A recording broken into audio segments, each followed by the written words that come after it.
জয় গুরু। আজ আমরা পড়ব গুরু কৃপায় সিদ্ধির মূল। লিখছেন শ্রীমতী চন্দনা দেবনাথ। জয় গুরু।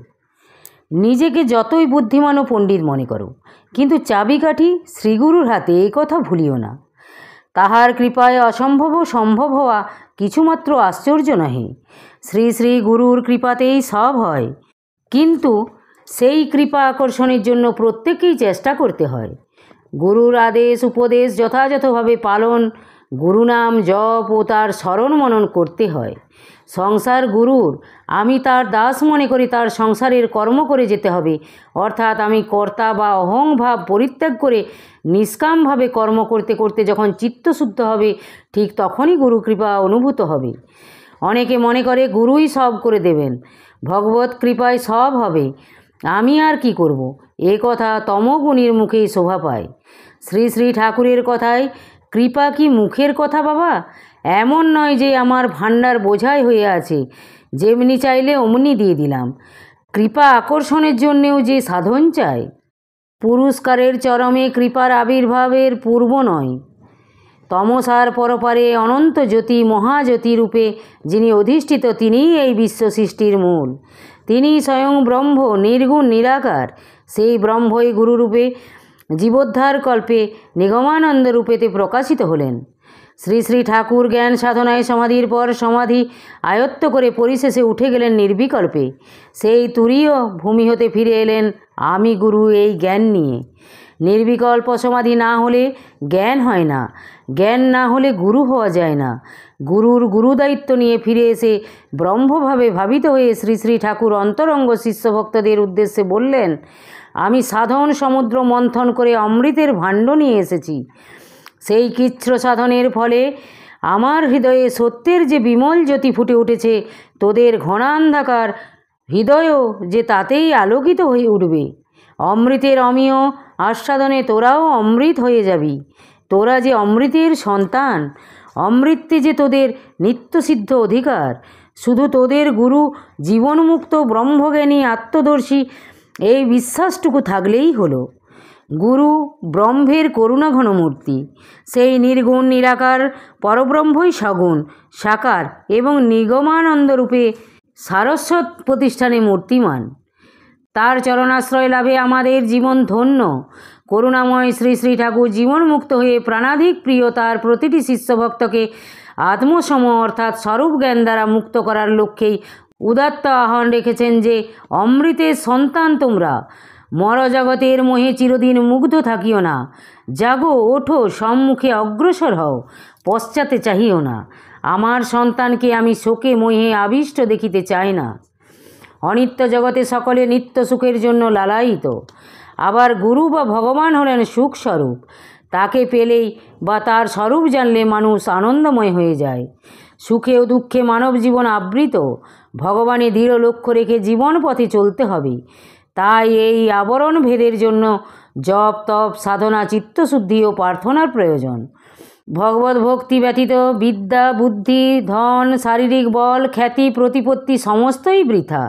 ভগবান শ্রীকৃষ্ণ শিষ্য অর্জুনকে বললেন, যাহারা আমাতে সমস্ত কর্ম সমর্পণপূর্বক মতপরায়ণ হইয়া অনন্য পরাভক্তি দ্বারা আমাকে ধ্যান ও উপাসনা করেন, আমি সেই সকল ব্যক্তিকে অচিরকাল মধ্যেই মরণশীল সংসার সাগর হইতে উদ্ধার করিয়া থাকি।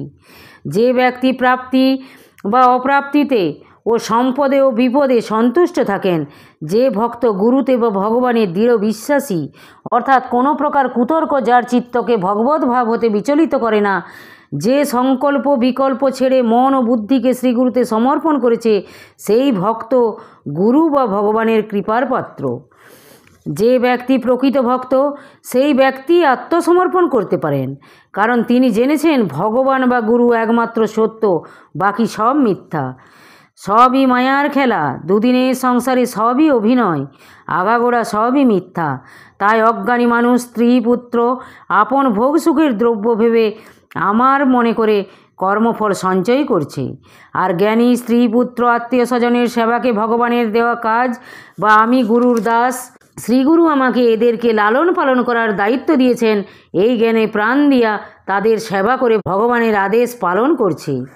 ভগবান সেই সকল জ্ঞানীকে বুকে তুলে নিচ্ছেন। আবার ভগবানে আত্মনির্ভরতার কথা প্রসঙ্গে শ্রী শ্রী ঠাকুর লিখছেন, সর্বস্ব তাহাতে সমর্পণ করিয়া তাহার শরণাগত হইয়া সুখে দুঃখে রোগ শোকে সম্পদে বিপদে তাহার জয়গান করিও, নাম লইয়া পড়িয়া থাকিও, অকীট ব্রহ্ম পর্যন্ত একই ভগবানের বিকাশ জানিয়া সর্বভূতের হিত সাধনে জীবন উৎসর্গ করিও।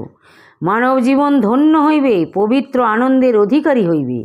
এছাড়াও শ্রী শ্রী ঠাকুর তার প্রেমিক গুরু গ্রন্থের উপসংহারে লিখেছেন, পরলোকে পরমাগতি লাভ হইতে পারে, এই ভাবিয়া নিশ্চিন্তে কালক্ষয় করিও না। সকলেরই সাধন দ্বারা জীবনমুক্ত হইতে চেষ্টা করা কর্তব্য। যত প্রকার সাধন আছে, মুক্তি বিষয়ক সাধনায় সর্বাপেক্ষা প্রধান মানবের পরম পুরুষার্থ। তিনি আরও বললেন, যে স্থানে যে কার্যেই চিত্ত থাক না, নিজের স্বরূপ ভুলিও না। এই জগতের কিছুই তোমার নহে, তুমি কাহারও নহ। দুদিনের জন্য রাজা প্রজা সাজিয়াছ মাত্র, যে জন্য আসিয়াছ তাহা সম্পন্ন করিয়া যাইতে পারিলেই পুরুষার্থ। নতুবা বিষয় বিভব ভোগ সবই দুদিনের জল বুদবুদ। নির্ভর মানে সর্বপ্রকারে নির্ভর হওয়া চাই। যাহার যন্ত্র সে যেরূপ ইচ্ছা বাজাক, তোমরা কেবল দেখিয়া শুনিয়া যাও। ধৈর্য স্থৈর্য ও গাম্ভীর্যের বর্ম পরিয়া কর্মক্ষেত্রে যুদ্ধ করো। শ্রী শ্রী ঠাকুর ব্রহ্মকোটির পুরুষ। তার প্রতি প্রেম বা ভালোবাসা, সে যে আধ্যাত্ম জগতের ভাব। আমরা জানি গুরু কৃপা ভিন্ন অধ্যাত্ম জগতে এগিয়ে যাওয়া অসম্ভব। ঠাকুর বলেছেন, গুরু কৃপা না হইলে মুক্তিপথে অগ্রসর হইবার উপায় নাই।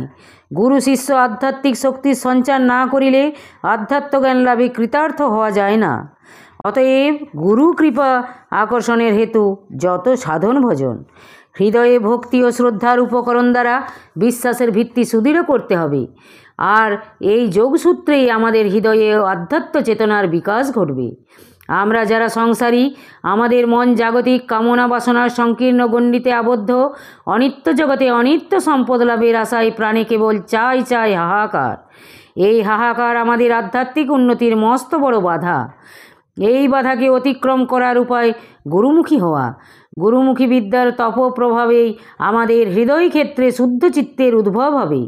একমাত্র শুদ্ধ চিত্তেই ভাগবত প্রেম বা গুরুভাব সঞ্চার হয়ে থাকে। এই বিশ্বজগৎ অর্থাৎ সর্বভূত ভগবান বা গুরুর বিস্তার মাত্র। জ্ঞানীরা তাই সকলকে নিজের সঙ্গে অভেদ রাখেন।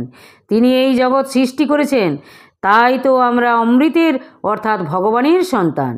তাই ঠাকুর বলেছেন, আমি ভগবানকে তোদের মধ্যে দেখে কৃতকৃতার্থ ও চরিতার্থ হয়ে যায়। আমার গুরুগুরির সার্থকতা হোক। আর সবচেয়ে মূল কথা হলো বিশ্বাস। আমার গুরু জীবনমুক্ত, ব্রহ্মজ্ঞানী, আত্মদর্শী। এই বিশ্বাস রেখে নিজেকে গুরুচরণে সমর্পণ করতে হয়।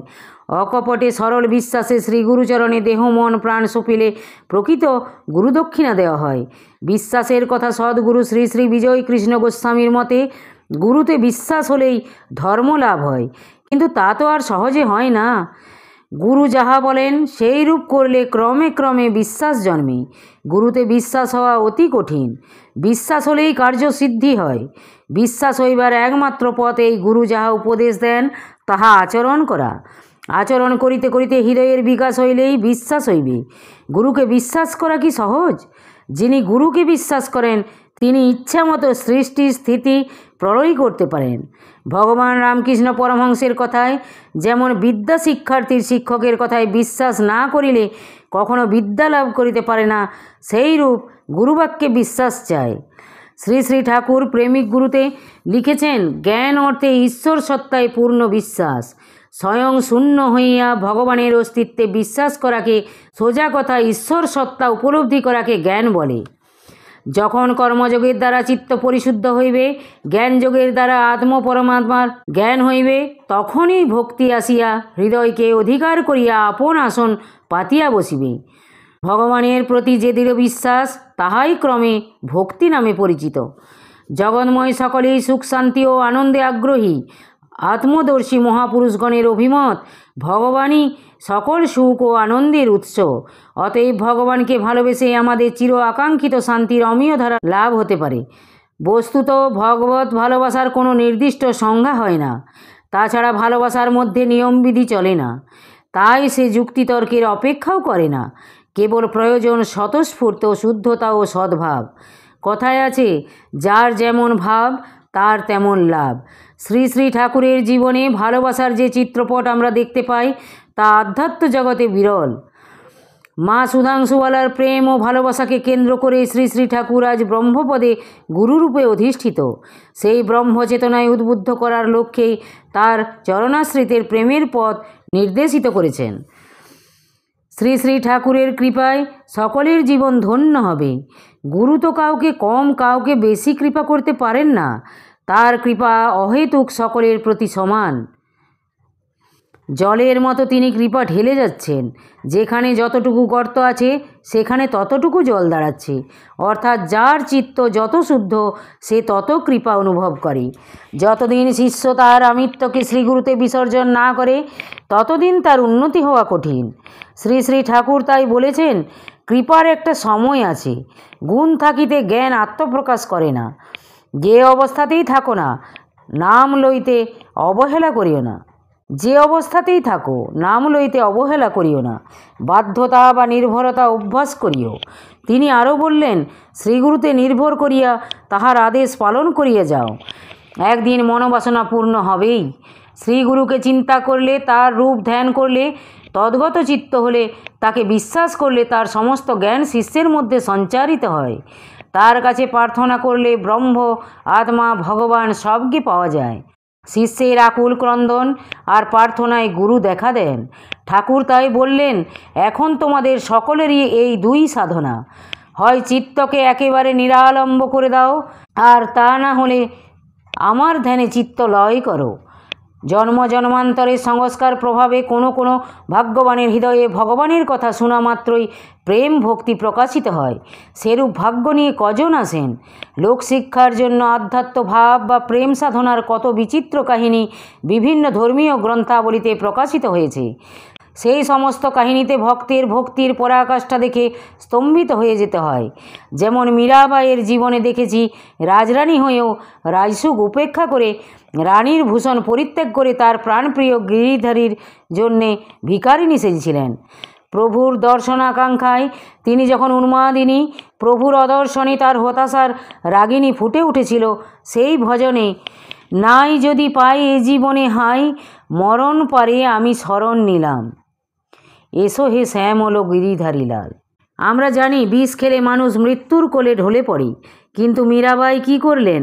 প্রভুর চরণামৃত তার নিকট অবহেলার বস্তু নয় বলে বিষ মিশ্রিত চরণামৃত অকুণ্ঠ চিত্তে গলদকরণ করে ফেলা সত্ত্বেও তার দেহে বিন্দুমাত্র বিষক্রিয়া হয়নি।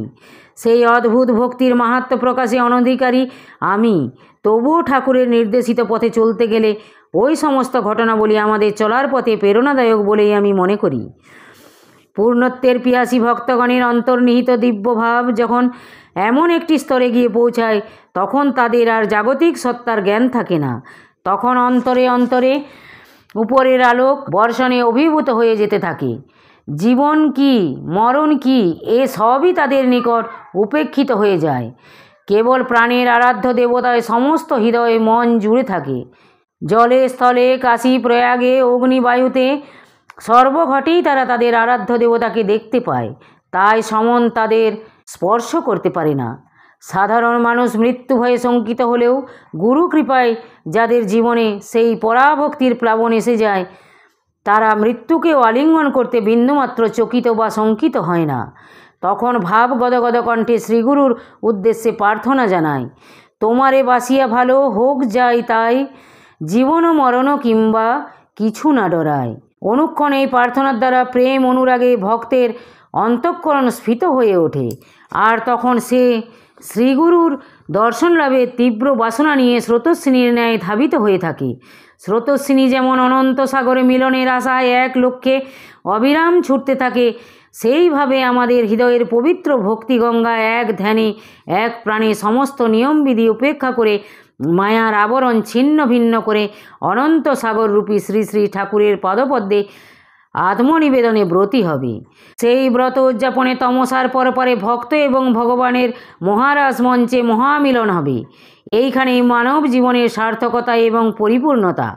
শ্রী শ্রী ঠাকুরের ভাষায়, জীবনের লক্ষ্য স্থির না করে কোনো কাজই সফল হয় না। সংসারী হও আর সন্ন্যাসী হও, লক্ষ্য স্থির না হলে কিছুতেই উন্নতি হবে না।